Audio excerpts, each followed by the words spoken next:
Well, I don't know. I'm not sure if I buy the whole gift thing or not. I guess it's true. There's definitely people, I have kids and I see all these other people's kids growing up, and every kid is so different. They seem like they are born with a particular style or personality. My dad was a painter and was born in 1929, so really from an earlier era, classically trained.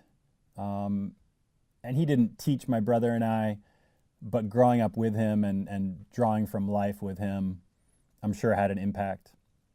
And drawing was just a thing I've just always done my whole life. I'm Jason Yeagle.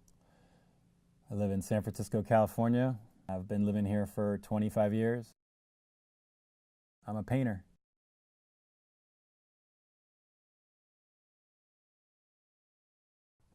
Well, my mom has a story where she says the first drawing that she remembers me doing, she asked me what it was. And well, I guess maybe she could make out that it was a figure with another figure or character with another character inside it. And she asked me what it was, and I said it was a man thinking about himself. But it's kind of wild to have the story where this really early piece that I made is so similar to the kind of things that I make now. I like to look for those moments where I can make a character that doesn't fit into the physical reality that we all agree upon as being real. I think that there's something really special about an artist creating something that's a complex, inwardly spiraling, self-reflexive conversation with the artist and what they're connected to. So now I feel like I'm creating a public art persona for myself, where it's basically like I'm kind of coloring within the lines a little bit more and trying to create things that have some level of accessibility. So I've created this mural, and one other way that I was thinking about it was, you have these two young female characters, one with a sword, one with a book, and they have this beast. The world that I painted is a cartoon world, and it's part of a public art style that I feel that has emerged within my work.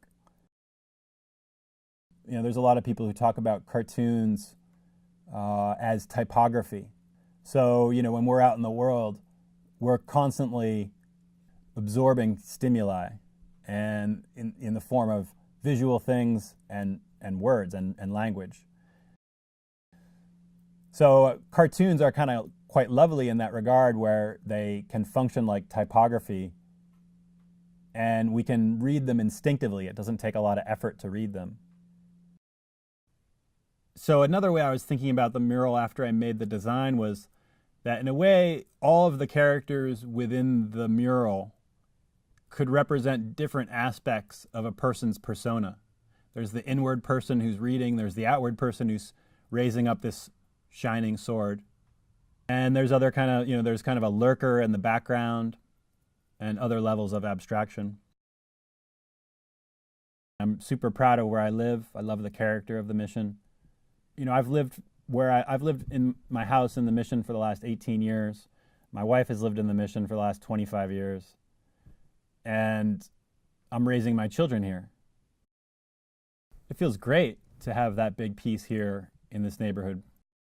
The thing that I wanted to kind of represent was something that had some sort of power, some kind of story that regarded the families that live in the neighborhood and express my pride for San Francisco. I'm definitely lucky enough to say at this point that art is the best possible option for keeping the lights on in our house and keeping my family fed and so on, and keeping myself out of debt.